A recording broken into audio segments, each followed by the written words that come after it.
Wanti barbaadu maal duuba jiraachuu isaa beekaa duran sammuu amansiifadha jedheeti. Maalati immoo riyaa kee keessa jirta. Riyaan kee gararraa jiru. Ati soo kun riyaa kee keessa darbatamtee. Koona guute. Yeroon boorsaa isaa harka kaa'u rigaa 55 fuudhee. Kan na dhibe kan haadha isaatii sabbata mudhii irraa na hiiktee ilma ishee. Jirtu dhaggeeffattoota daawwattoota keenya kun yaayyaatu bidhaa akkuma beekamu har'as viidiyoowwan ajaa'ibaa isiniif qabadee dhufee jira. Na wajjin baaraa na wajjin bashannanaa firaa kooti. Egaa isin bashannansiisuudhaaf rafee bulaan jiru. Isin bashannansiisuun akkuma itti fufeetti jira jechuudha. Isinis akkasuma warri sabskraayibii tun godhin ilaalaa jirtan piliis sabskraayibii gochuudhaan nu bukkee dhaabadhaa isiniin jenna. Sabskraayibii gochuun akka hin daggatamne. Egaa video mammarataa isinii qabadee dhufee jira. Akka kofaltan akka bohaartan abdiin qabaa. Viidiyoon irraa viidiyoo nama gaggabsuudha. Kolfaan gaggabdu bakka irraa walii wajjin kofallachuudha. Gara viidiyootti dabalaa subscribe share like gochuun akka hin irraanfatamne gara viidiyootti.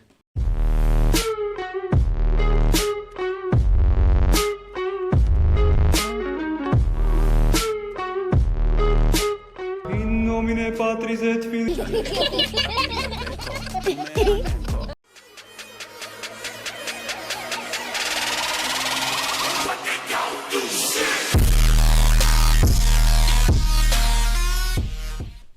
Korbeessa reettiitu marga isaa nyaatee quufee jedhan korommii reettiitti dhaqee gurratti bubbubbubannaan galagaltee maal jedha keenya waan isin barbaaddanu dudduuba jira. Maa gurratti nu caraantu jette. Wanti hin barbaadu maa dudduuba jiraachuu isaa beekaa duran sammuu amansiifadha jedheeti. Jibbita.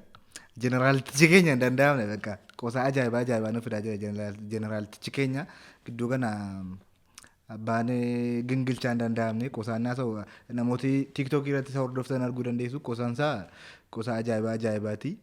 Egaa ittiin bohaaraa jirra isinis akkasuma abbaa gingilchaa sabskraayibii gochuudhaan isaa wajjinis bohaaraa isiniin jenna gara viidiyoo ta'antu dabarra. Hello bareedduu koo akkam yuunivarsiitii geesse akka gootu ummati bakka ofii kee saba Israa'el bakka buusiitii qormaa'icha muka galaana diimaatti fudhadhuuti itti deemin ceeta bakka amantii gaafata warra dubbise dhiisatam.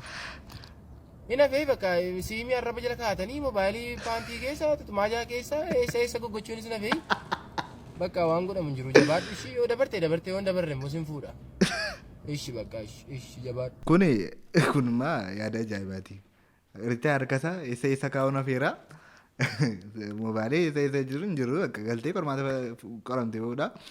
Yaa dhumarratti immoo tinii kennee raafachuudha. Yoo kuftes sin fuudha. Kanaafuu warra dhiiraatiif wayyoo warra durbaallee filannoo qabu yoo heerumu yoo qormaata kufanii ni heerumu jechuudha. Warra dhiiraatiif wayyoo kuftataan namni lafatti heerumtus hin qabdu lafatti fuutus hin qabdu galtee raatti karaarra taa'uudha jechuudha. Warra durbaa maal ta'e iyyuu jechuun filannoon isaanii dhuma heerumuu ta'a jechuudha. Kan warra dhiiraatiif wayyoo maalumaafuu viidiyoo isaanitti dabarra. Abraatti isinii dabaluudhaaf mucaa boddosee jakuullee jedhee sossobee na fuudhee birriin okkotee shan guutee jedhee sossobee na fuudhee yeroon okkotee harka kaa'u barariin ukoo na guute yeroon boorsaa isaa harka kaa'u rigaa 55 fuudhee kan na dhibe kan haadha isaatii sabbata mudhii irraa na hiiktee ilma ishee gannatti dhiiste.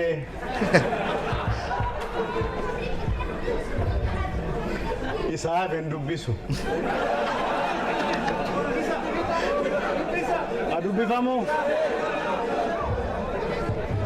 Sabbata mudhii irraa na hiiktee ilma ishee gannatti dhiiste agguudduu lafatti dhiibee haduutuuf natti gannatti dhiibee ani hin duune galata waaqii. Wantichoo safara isaati ciiseen ilaale karaatu turee mi'aa akka baaduutti.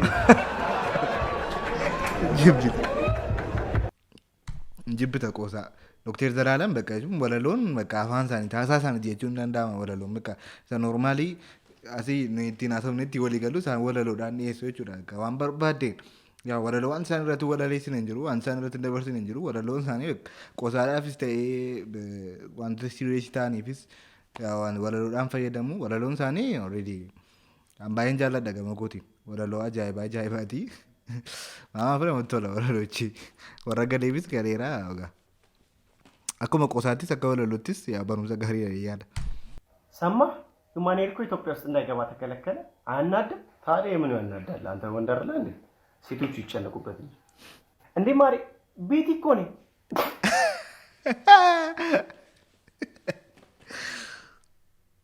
Kuwaayee humaaneeriiti. Humaaneeriin erga biyya kana keessatti galuu erga dhowwameeti akkas jechuudha. Dhiiraaf durba isaa waliin beektu jechuudha.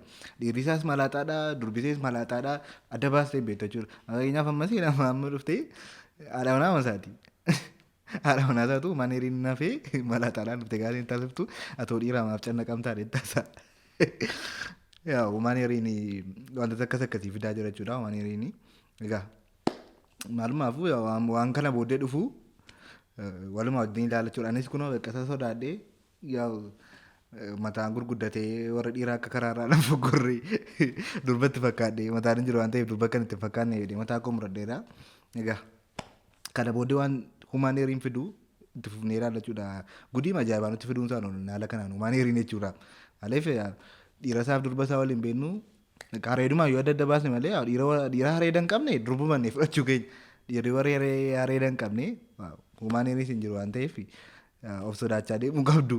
Maaliif mataan waan gargar nama baasu isaatii kanatti jechuudha. Hareedii barbaachisaadha.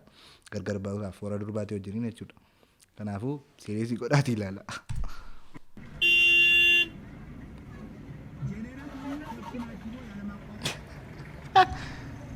Reelee karaa irratti dha.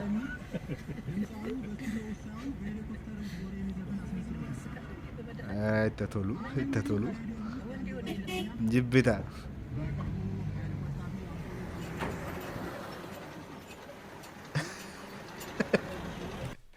Jibbita kana maaliiti? Caatii sanni qaame kana rabbi beeka. Caatii isa kamiin akka inni ta'e jechuudha. Kana waan jennu hin qabu.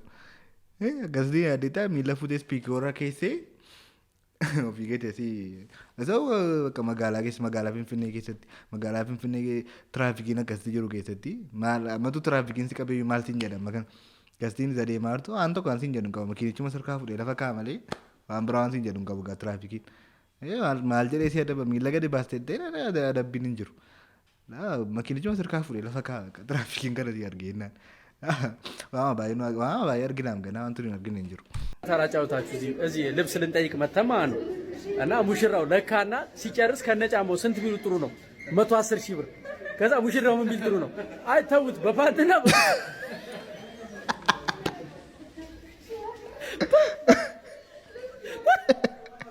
በፓንትና በተሰራጀ አገባለሁ ተውት አለ።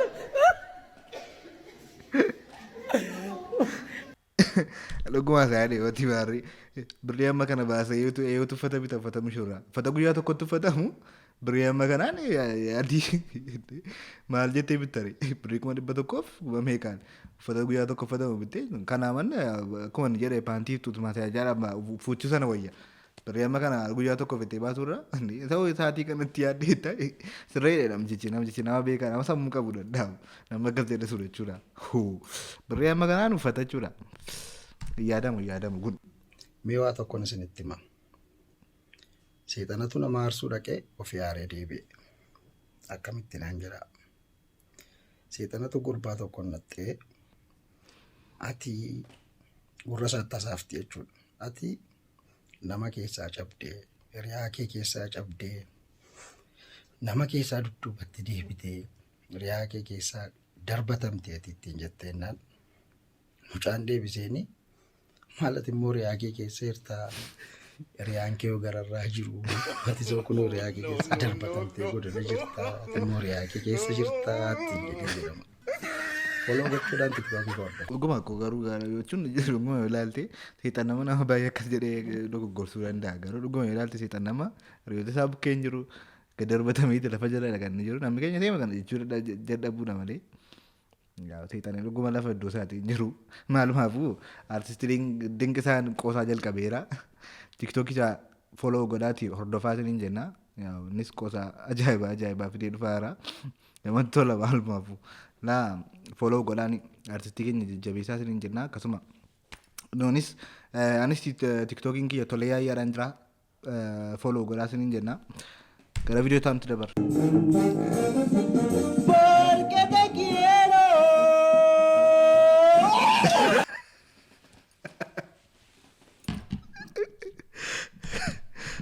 Jibbita tongolii jibbita. Ofii isaatii sirba dheetti qabeeraati. Gaafa Namatti tola. Kun namatti tola. Waan marattaa softuu hin qabdu kan. Egaa daawwattoota keenyaa viidiyoon har'aaf qabanneef kana fakkaata jechuudha. Egaa akkatti bohaartan akkatti bashannantan abdiin qaba. Viidiyoo kan biraadhaan walitti deemnu turtii gaarii isiniin jedha. Ammallee sabiskiraabii sheer laayik gochuu akka hin irraanfanne hiriyoota keessaniin walii wajjiniin bohaarra jechuudha. Aartii keenyas akkasuma walii wajjiniin guddisna. Viidiyoo kan biraadhaan walitti deemnu turtii gaarii.